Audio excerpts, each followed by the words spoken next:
बिस्मिल्लाहिर्रहमानिर्रहीम। तो हम लोग एमसीक्यूज कर रहे थे सॉल्व, और ये जो ऑब्जेक्टिव क्वेश्चन है उसको कंटिन्यू करते हैं। तो अकाउंटिंग इक्वेशन से रिलेटेड और प्रॉफिट लॉस अकाउंट से रिलेटेड जो है वो क्वेश्चंस हैं आपके पास। तो हम कहते हैं जनाब क्वेश्चन नंबर 16 कर रहे हैं हम solve. At 1st January 2018, Aisha's business assets were valued rupees 360,000 and her liabilities amounted to rupees 240,000. तो सब बताइए, opening assets minus opening liabilities is equal to what? Opening capital कितना कितना? जल्दी बोलिए सब लोग बेटा, कितना?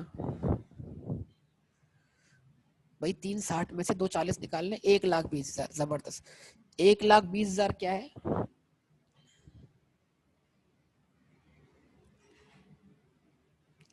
ओपनिंग कैपिटल है,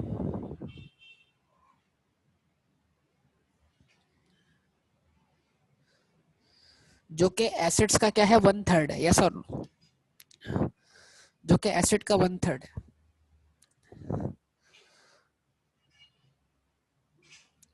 तो एग्जामिनर अगर ये बोले कि एसेट्स के दो हिस्से लायबिलिटी के थ्रू फाइनेंस हुए, एक हिस्सा कैपिटल के थ्रू फाइनेंस हो, तो 2 + 1 कितना होगा? 3 होगा। और जैसे आप 360 को डिवाइड बाय 3 करेंगे तो आंसर 1,20,000 मिल जाएगा। एक हिस्सा कैपिटल के बराबर, और इसको इसी को अगर मल्टीप्लाई बाय 2 कर देंगे तो दो हिस्से लायबिलिटी के बराबर मिल जाएंगे। तो एग्जामिनर प्रोपोर्शन और परसेंटेजेस को भी इस्तेमाल कर सकता है इन बातों को बताने के लिए। तो opening assets minus opening liabilities, opening capital कितना बेटा? 1,20,000। उसके बाद आगे क्या लिखा हुआ है? At 31 December 2018 her assets amounted to rupees 570,000 and include private car which she had brought into the capital on 1st November when it was valued at rupees 1,90,000। इस साल कैपिटल में इजाफा होने की वजह सिर्फ प्रॉफिट नहीं है बल्कि एडिशनल कैपिटल भी है। तो ओपनिंग कैपिटल 1,20,000। यस और नो? Opening capital 1,20,000। यस और नो?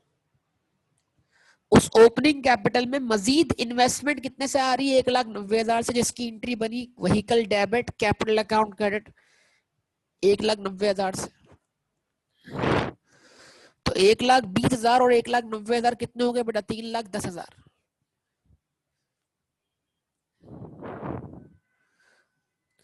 आपका ट्रायल बैलेंस 3,10,000 का कैपिटल शो कर रहा होगा। मतलब ट्रायल बैलेंस जो कैपिटल शो करता है वो इस साल जो कैपिटल में एडिशन हुए होते हैं वो ऐड करने के बाद होता है।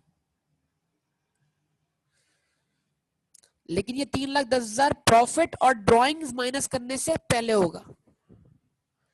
यस और नो?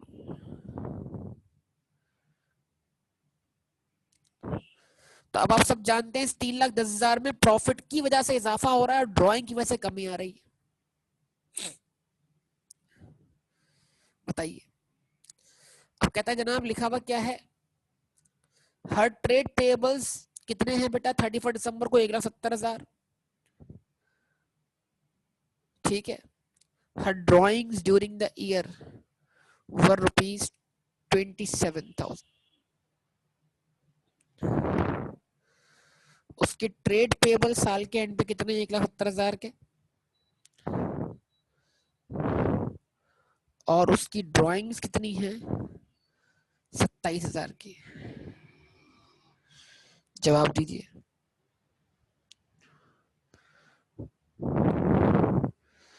तो अगर आप इस इंफॉर्मेशन से क्लोजिंग कैपिटल वर्कआउट कर लेते हैं,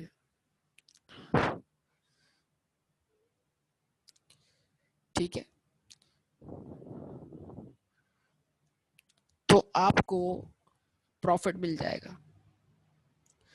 5,70,000 के आपके पास क्या है?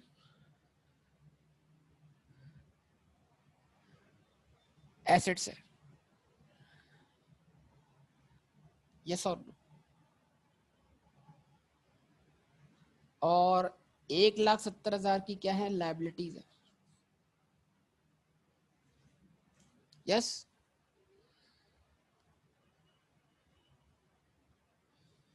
जवाब दीजिए। अगर आप 5,70,000 में से 1,70,000 की लायबिलिटीज क्या कर दें? माइनस कर दें तो आंसर क्या बचता है? 4 लाख रुपए। गुड गुड, जबरदस्त। तो सब बताइए 4 लाख रुपए क्या हुआ? क्लोजिंग कैपिटल हो गया, यस और नो? चाहे तो टी अकाउंट बना के सॉल्व कर लें, वर्बली भी सॉल्व हो रहा है। अब अगर 3,10,000 रुपए ओपनिंग कैपिटल है, जो एडिशन ऐड करने के बाद है, एडिशनल कैपिटल ऐड करने के बाद है, और क्लोजिंग कैपिटल आपका 4 लाख है, और 4 लाख का कैपिटल जो है वो 27,000 की ड्राइंग करने के बाद है, तो 27,000 की ड्राइंग करने से पहले कैपिटल कितना होना चाहिए? 4,27,000। अब अगर आप 4,27,000 में से 3,10,000 क्या कर दें? माइनस कर दें, तो आपको इस साल का प्रॉफिट मिल जाएगा। कितना? 1,17,000। नहीं तो मामला बड़ा सिंपल है आपके लिए। Just open a T account, एक टी अकाउंट ओपन कर लीजिए।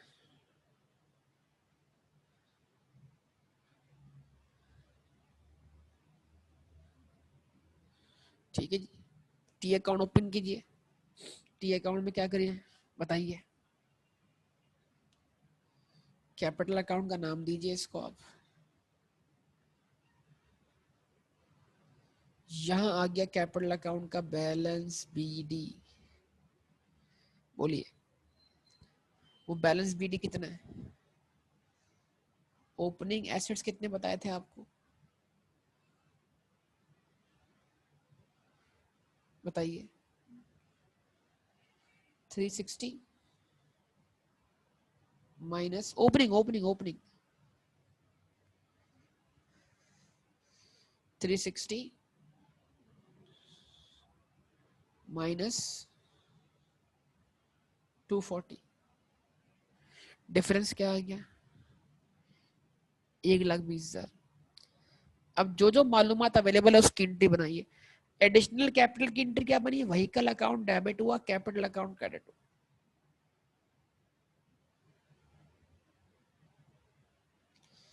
1,90,000 से फिर कैपिटल में इजाफा प्रॉफिट की वजह से भी हुआ होगा। प्रॉफिट जो क्या आ रहा है प्रॉफिट एंड लॉस अकाउंट से, वो मालूम नहीं है।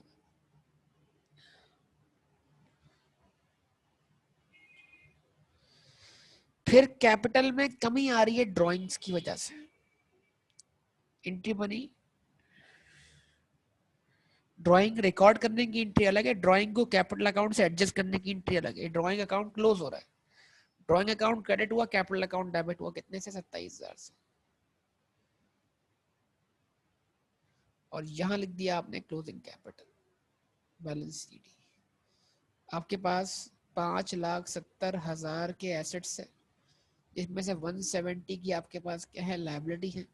तो आपका कैपिटल का क्लोजिंग बैलेंस कितना है बेटा? 4 लाख है। यस और?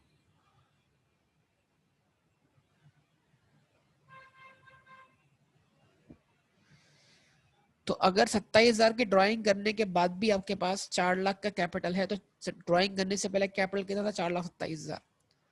और ओपनिंग कैपिटल कितना है सब मिलाकर? 3,10,000। तो फिर साल में आपने प्रॉफिट कितना कमाया? डिफरेंस आ जाएगा। तो जो साइड बड़ी है उसका सम कर लें। 4,27,000 यहाँ लिख दिया आपने। 4,27,000 में से आप वो दो बैलेंस माइनस कर लें, डिफरेंस प्रॉफिट की सूरत में मिल जाएगा। यहाँ पर प्रॉफिट कितना बना? 1,17,000।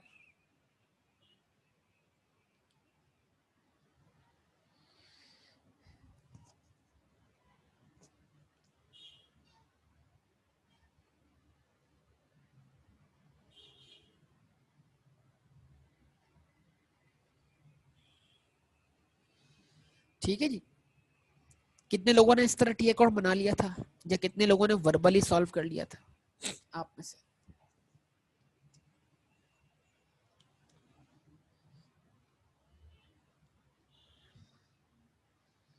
गुड, जबरदस्त।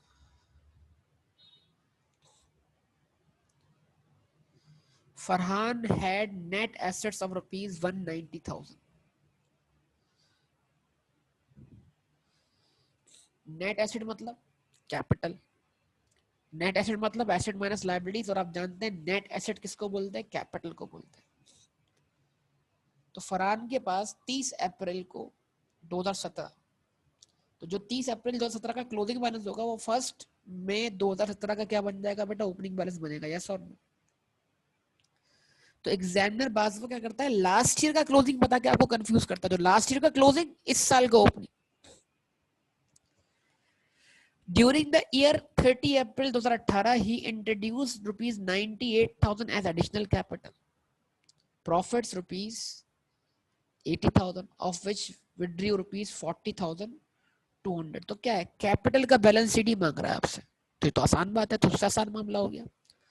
ओपनिंग बैलेंस लिखिए कितना, 190, उसमें इजाफा हुआ कितने का, 98,000 का, कितना हो जाएगा 288,000। 288,000 में 80,000 के प्रॉफिट क्या करें और ऐड कर दें, आंसर जाएगा 368,000।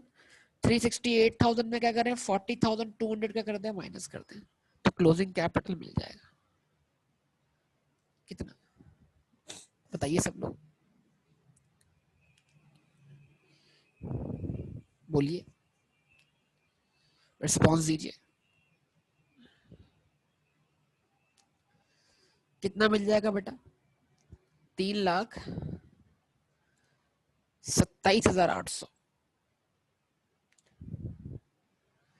सबके पास यही आंसर आ रहा है, 3,27,800।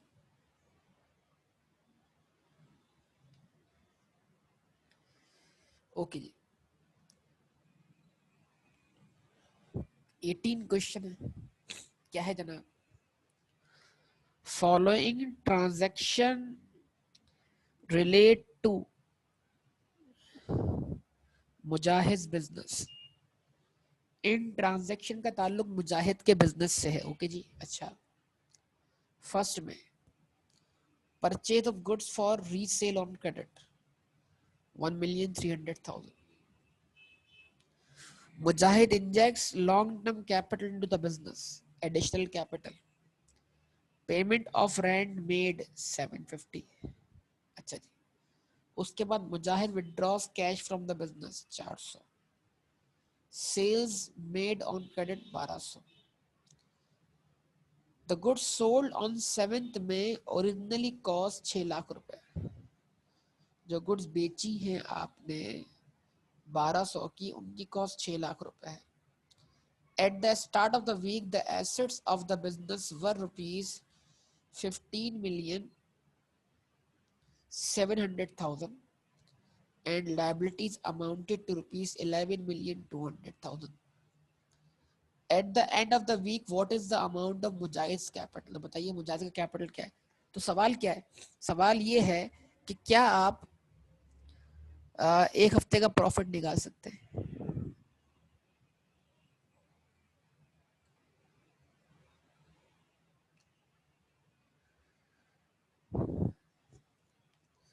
1200 की सेल में से,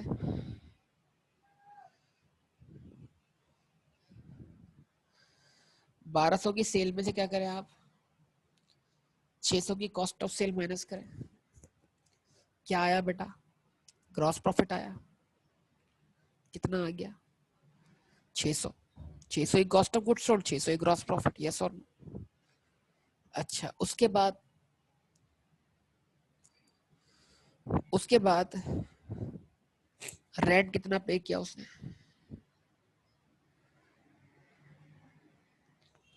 750, ठीक है। अब ये मेंशन नहीं है कि रेंट पर मंथ है या पर वीक है,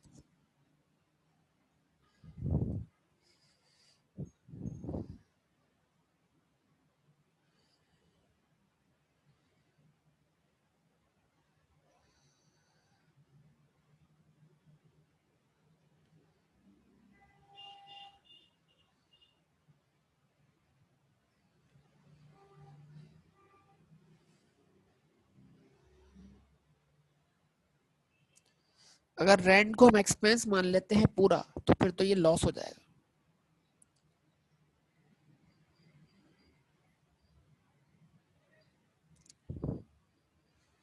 यस। -50 या -150? -150 तो चार्ज करें इसको एक्सपेंस के तौर पर, क्योंकि कोई अपॉर्चुनिमेंट के बारे में बात बोली नहीं जा रही, तो उसको एक्सपेंस मान लें। तो 150 रुपए का क्या हो गया, लॉस आ गया। यस और नो, सब बताइए। क्या ये बात सबको समझ में आ रही है कि 150 रुपए का लॉस आ गया? अच्छा, अब एक काम करते हैं बेटा, 15,700 के आपके पास क्या थे ओपनिंग एसेट्स से, 11,200 की आपकी ओपनिंग लायबिलिटीज थी। 15,700 में से 11,200 जरा माइनस कीजिए तो ओपनिंग कैपिटल मिल जाएगा 4,500। गुड। 4,500 में एडिशनल कैपिटल ऐड कीजिए 1,400 का,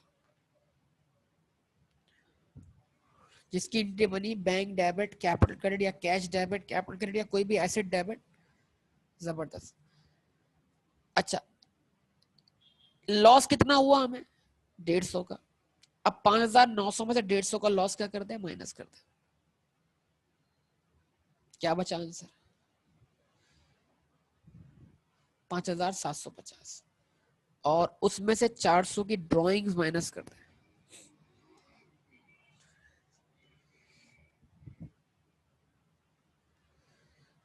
आंसर आया 5,350। ये 5,350 भाई, अगर प्रॉफिट है तो वो प्रॉफिट कैपिटल में ऐड होता है, तो लॉस क्या होगा, कैपिटल से लेस होगा। क्लास में बेटा नहीं किया मोहित, बेटा लॉस वाले क्वेश्चन भी तो करवाए ना आपको क्लास में, ये नहीं करवाए, ठीक है। तो 5,900 एडिशनल कैपिटल ऐड होने के बाद हमारा कैपिटल आ रहा था जो ट्रायबलस में दिख रहा होगा आपको, उसमें लॉस का इफेक्ट लिया, ड्रॉइंग का इफेक्ट लिया, क्लोजिंग कैपिटल मिल जाएगा। तो क्या आंसर आया बेटा क्लोजिंग कैपिटल का, 5,350। ठीक है जी, तो ये आंसर भी आ गया हमारे पास। ओके,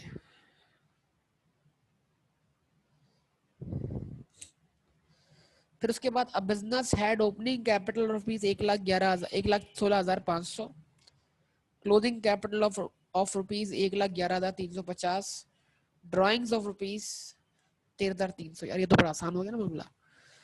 अब 1,11,350 आपके पास 13,300 की ड्राइंग करने के बाद है, तो जरा इसमें इसको ऐड कर दें, इसमें ड्राइंग को ऐड करें, ओपनिंग बैलेंस लेस कर दें, आंसर मिल जाएगा आपको, या फिर टी अकाउंट बना लें। जल्दी करें बेटा, आंसर बताइए। 1,11,350 बैलेंस शीट, ये नहीं बेटा इसमें प्रॉफिट आएगा, क्या कर रहे हो यार, प्रॉफिट है यार, लॉस थोड़ी है। 1,11,350 क्लोजिंग कैपिटल है जो ड्राइंग करने के बाद है, तो ड्राइंग इसमें जाके ऐड करो और फिर ओपनिंग कैपिटल लेस करो। उमेर क्या कर रहे हो, टी अकाउंट बना लो उमेर बेटा, 8,150 आंसर आएगा। अच्छा जी, उसके बाद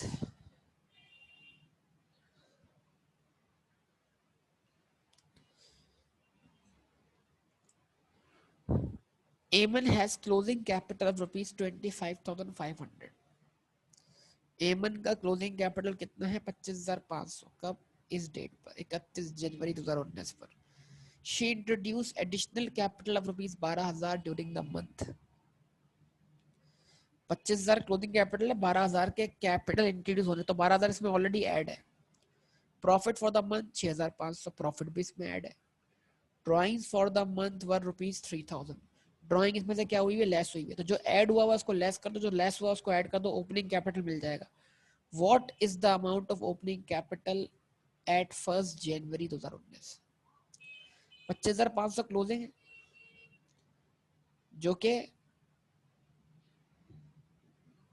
12,000 का एडिशनल कैपिटल और 6,500 का प्रॉफिट ऐड करने के बाद है, और ड्राइंग लेस करने के बाद है। सबसे पहले 25,500 में 3,000 की ड्राइंग क्या करवाओ, ऐड करवाओ, बनेगा 28,500।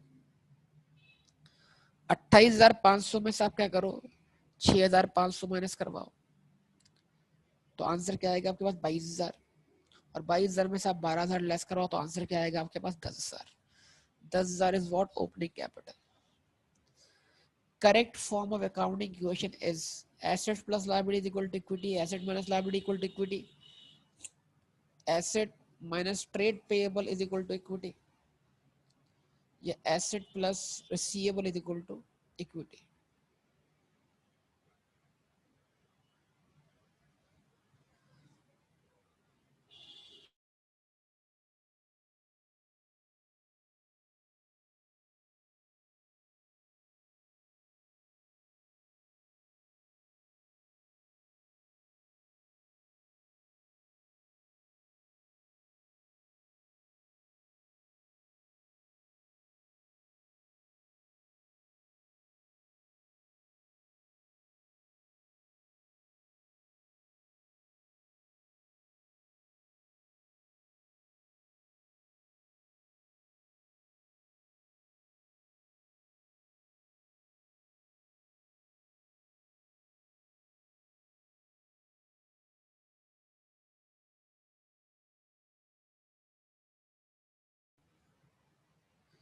जी बेटा, तो कौन सा आंसर करेक्ट है बेटा? B, B is the correct answer. Assets minus liability equals to equity. ठीक है, लायबिलिटी को अगर उधर ले जाएगा तो क्या होगा? Assets equal to equity plus liability. तो करेक्ट आंसर इसका बी है।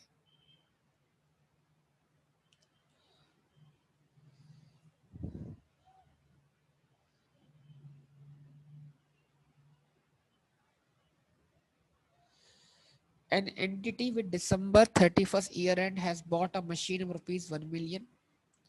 आपने मशीन खरीदी है 1 मिलियन की with down payment of rupees 200,000 and remaining payment of rupees 800,000 would be made after a month.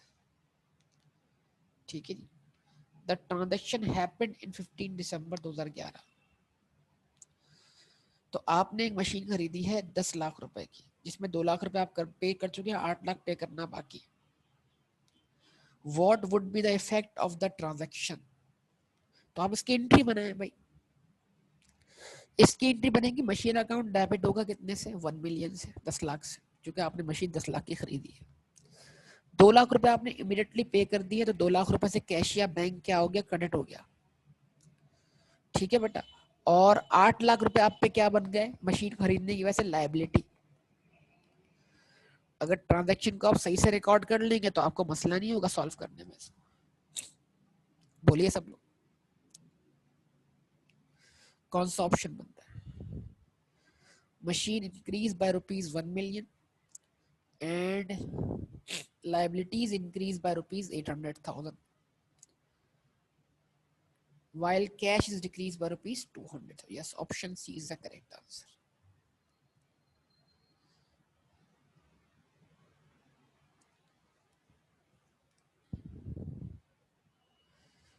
As per actual concept, which of the following is not true? तो इनमें से वो पिक करें जो ट्रू नहीं है। Revenue minus expenditure is equal to profit. Revenue minus profit is equal to expenditure. Sales plus gross profit is equal to revenue. Profit plus expenditure is equal to revenue. तो देखो ये ए, B और D, ये एक ही बात हो रही है। रेवेन्यू में से एक्सपेंस माइनस किया, प्रॉफिट आ गया। ठीक है, अब अगर एक्सपेंडिचर को उधर ले जाए, प्रॉफिट को इधर ले आए, तो रेवेन्यू में से प्रॉफिट माइनस करें, एक्सपेंस मिल जाएगा। सोचिए जरा।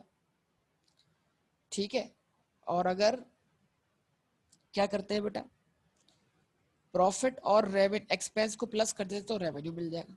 तो ए भी ठीक है, बी भी ठीक है और डी भी ठीक है। क्या गलत है? सी गलत है। क्यों? सेल में ग्रॉस प्रॉफिट मौजूद होता है। जब सेल में से हम कॉस्ट ऑफ सेल माइनस करते हैं तो सेल खुद रेवेन्यू है, और सेल में ग्रॉस प्रॉफिट भी मौजूद है, तो सेल में आप मजीद ग्रॉस प्रॉफिट क्यों ऐड कर रहे हैं? तो सी इज रॉन्ग बेटा। ठीक है ना? तो अच्छी तरह चीजों को समझ लें, बराए मेहरबानी।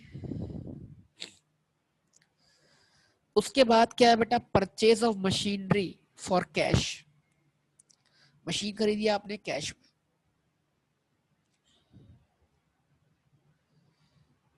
तो अगर आप मशीन खरीदते हैं कैश में तो क्या होगा?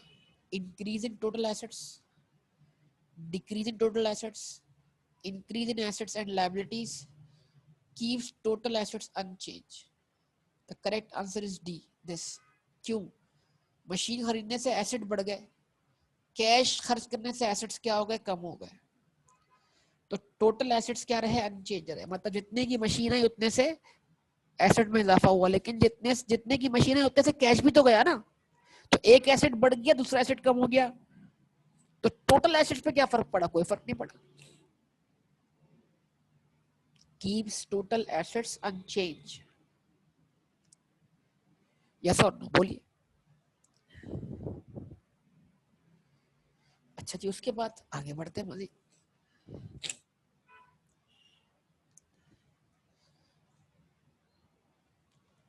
Expenses paid by a business decrease.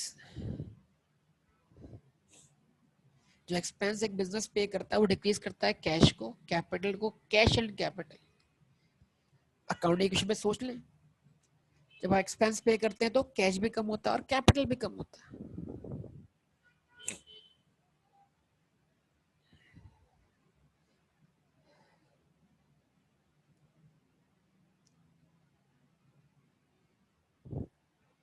Yes और नो, बताइए। सी इज करेक्ट, ऐसा ही है ना। अच्छा जी, उसके बाद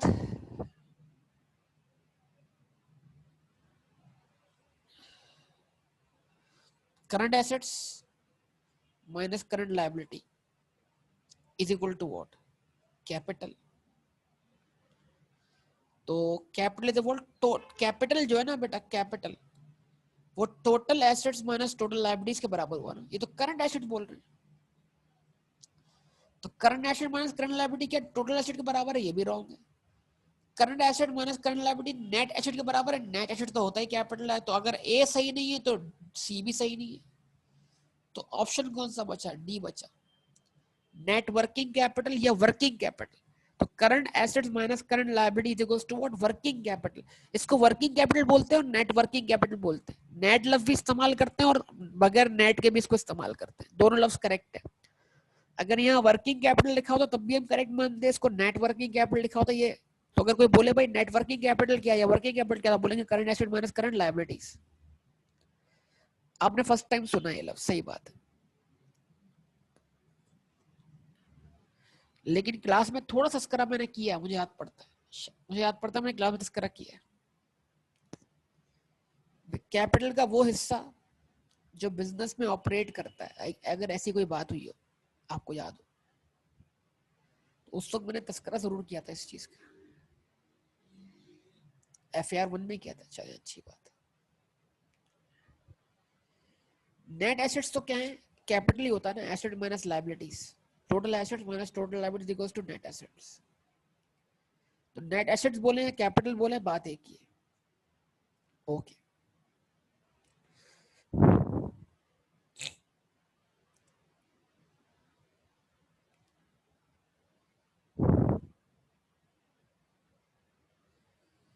उसके बाद क्वेश्चन नंबर 27 है, an investment of cash into the business results in। जब आप बिजनेस में कैश इन्वेस्ट करते तो क्या होगा, कैश बढ़ेगा और कैपिटल बढ़ेगा ना।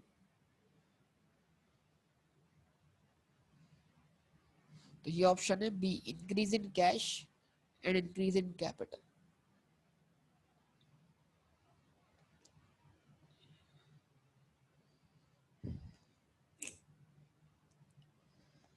क्वेश्चन नंबर 28 क्या है बेटा, services rendered for cash will result इन।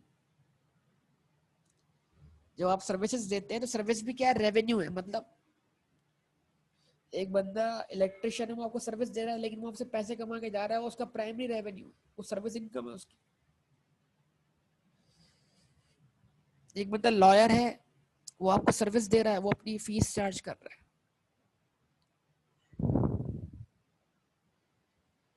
एक बंदा जो है वो डॉक्टर है, वो अपनी फीस चार्ज कर रहा है। तो अगर सर्विसेज रेंडर फॉर कैश आपने रिसीव किया तो उसका इम्पैक्ट क्या है, कैश डेबिट होगा, सर्विस इनकम या सर्विस रेवेन्यू क्या होगा, क्रेडिट होगा। सेल्स नहीं होगा, सर्विस रेवेन्यू है ये रेवेन्यू। अगर इसका इफेक्ट देखा जाए अकाउंटिंग इक्वेशन पर, अकाउंटिंग इक्वेशन में इसका इफेक्ट कैपिटल पर है, कैपिटल इंक्रीज हो जाएगा आपका, यस और नो, क्या बोलते हैं? तो लिखा हुआ है increase in cash and decrease in capital, no बेटा ये स्टेटमेंट रॉन्ग हो जाएगी। Increase in cash and increase in fees earn, बिल्कुल ये स्टेटमेंट सही है, कैश बढ़ा और फीस जो कमाई वो बढ़ गई, मतलब रेवेन्यू बढ़ गया, इनकम बढ़ गई। बाकी कोई ऑप्शन सही नहीं दिख रहा, decrease in cash and increase in fees earn, increase in fees earn and decrease in capital, no. तो option B is the correct answer, ये आपका कैश बढ़ गया और आपका रेवेन्यू इंक्रीज हो गया, revenue, service revenue.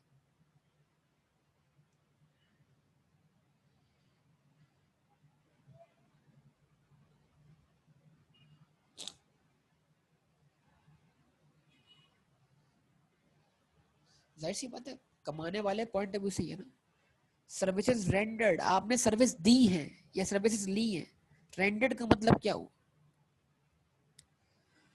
Services rendered for cash, तो रेंडर करने वाला कौन है? सर्विसेज, कमाने वाला है ना, उसी का पॉइंट ऑफ व्यू पूछा जा रहा है। फास्ट पहली लाइन पढ़ो ना, सबसे पहली लाइन इंपॉर्टेंट है।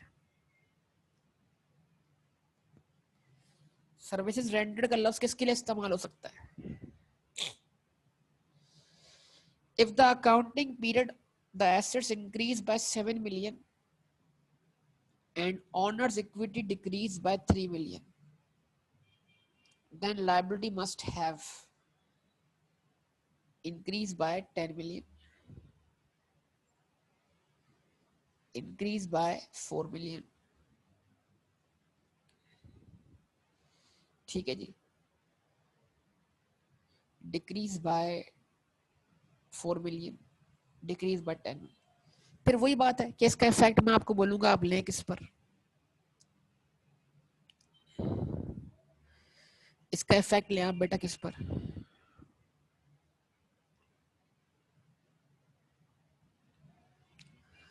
अकाउंटिंग इक्वेशन पर।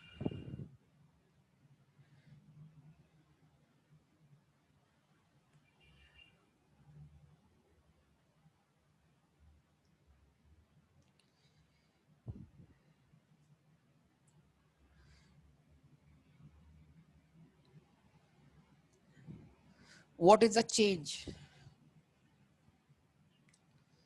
हम बोलते हैं एसेट्स आर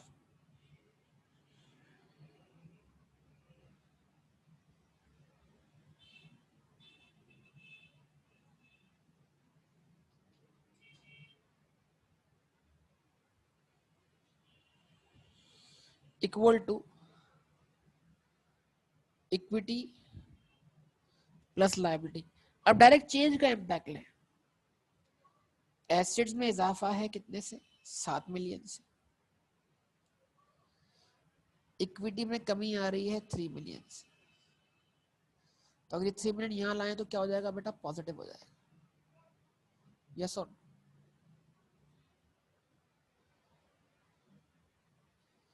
तो लायबिलिटी की वैल्यू क्या हो जाएगी? ठीक है, 10 मिलियन, यस बिल्कुल, liabilities increase by 10 million, change in assets, change in equity।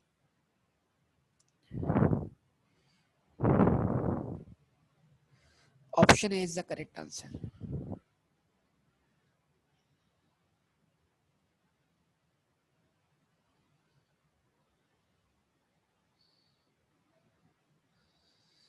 अच्छा, उसके बाद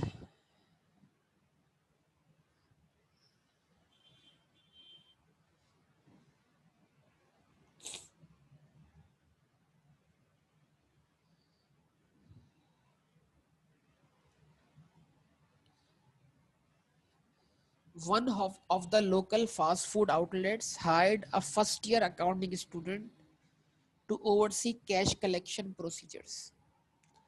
When the firm pays the student his weekly wage, the transaction will increase asset, increase liability, decrease asset, decrease liability, increase asset, decrease honor equity, decrease an asset, decrease honor equity। तो wages जो firm पे कर रही है, business पे कर रहा है, वेजेस के लिए क्या है? एक्सपेंस है। तो एक्सपेंस का बढ़ना, इक्विटी का कम होना, और उसकी पेमेंट करते वक्त क्या होगा, बिजनेस के कैश में भी क्या आएगी, कमी आएगी। तो जरा बताइए कौन सा ऑप्शन होना चाहिए, आप बताइए। Yes, option D is the correct answer.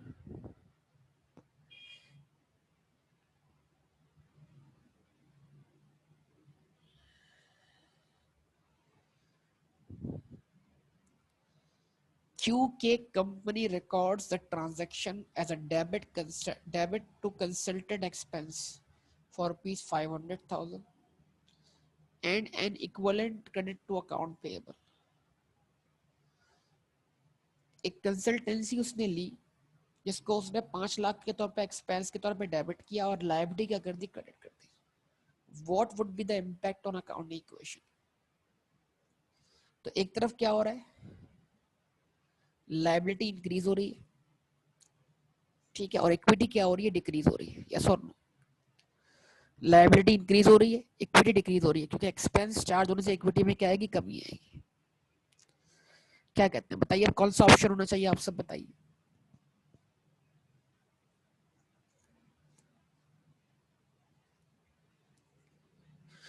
कौन सा ऑप्शन होना चाहिए, आप बताइए।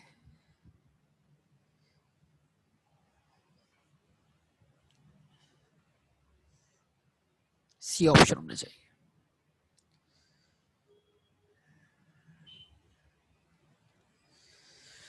Which of the following will cause owners equity to increase? इनमें से कौन सी वजह होगी जो ऑनर की इक्विटी को कम करेगी? रेवेन्यू से इक्विटी बढ़ती है, जवाब दे।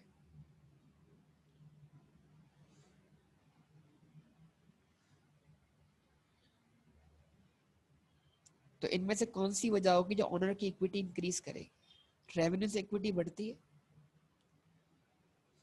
एक्सपेंस से इक्विटी डिक्रीज होती है।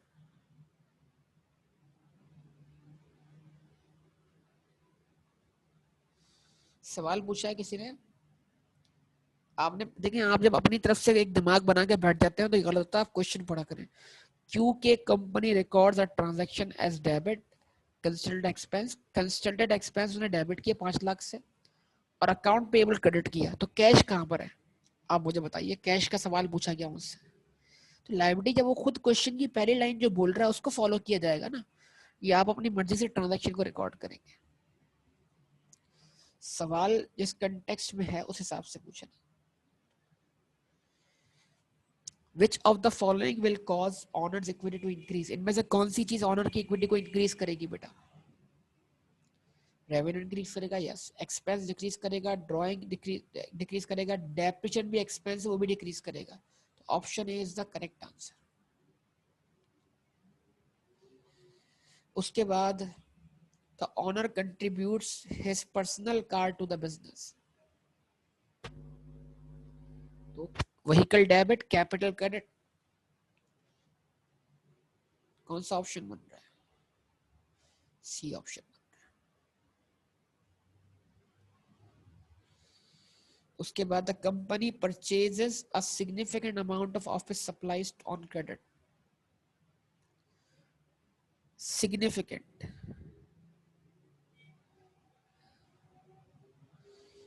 ठीक है, कंपनी ने सिग्निफिकेंट अमाउंट क्या कर लिया। तो ऑफिस सप्लाईज के बारे में मैंने कहा था कि ऑफिस जो सप्लाईज है या ऑफिस स्टेशनरी जो है वो एक्सपेंस है, लेकिन आप जब बल्क में ऑफिस स्टेशनरी परचेज कर लेते हैं तो आप उसको एसेट ट्रीट करते हैं, एसेट, ठीक है। तो अगर मैं ऑफिस सप्लाईज को एसेट मानता हूं तो ऑफिस सप्लाईज बतौर एसेट डेबिट हो गया, और इसको खरीदने की वजह से क्या हुआ, लायबिलिटी क्रेडिट हुई। अगर यहाँ पे लफ्ज सिग्निफिकेंट ना लिखा होता तो फिर मैं जाता कौन से ऑप्शन की तरफ,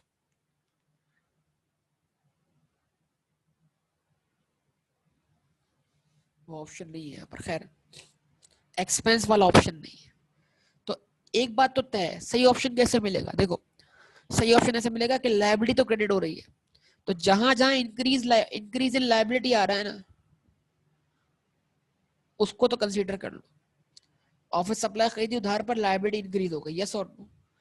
तो इन सबसे पहले जो आसान बात हो उसको तलाश कर लो कि कौन से ऑप्शन में लायबिलिटी के इंक्रीज होने की बात हुई हुई है। तो लायबिलिटी के इंक्रीज होने के बाद सिर्फ कौन से ऑप्शन में हुई हुई है बेटा? डी में बस। अब आगे क्या लिखा हुआ है आपको सोचने की जरूरत नहीं है। अब सर इसको एसेट क्यों मान रहे हैं, आपने तो हमें एक्सपेंस सिखाया था। लेकिन यार ये देखो ना, सिग्निफिकेंट मतलब आप उस ऑफिस सप्लाईज को फौरी तौर पर कंज्यूम नहीं कर पाओगे। पेट्रोल की भी मैंने एग्जांपल दिया, अगर आप बल्क में बहुत ज्यादा पेट्रोल खरीद लेते हो जो कि ड्रम में भरा हुआ है, तो फिर वो आपके पास रखा रहेगा, अभी फौरी तौर पर इस्तेमाल नहीं होगा।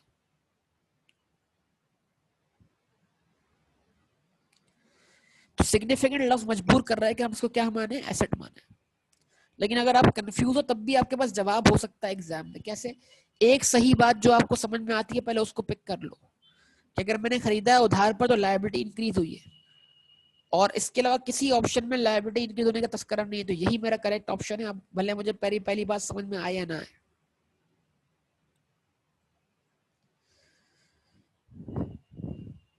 तो बेटा ये चैप्टर नंबर 3 कंप्लीट हो गया। उम्मीद है आपको एक रिदम मिल गया होगा और ये रिदम आगे चलना चाहिए, ऐसे ही ना?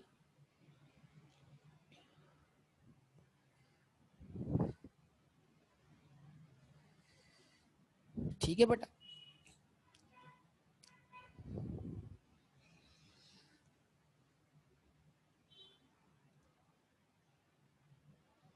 तो इसको यहाँ तक इंशाल्लाह मैं ऐड करता हूँ। बाकी अब आप बनाए मेहरबानी चैप्टर नंबर क्या कीजिएगा, 4 खुद से कीजिएगा।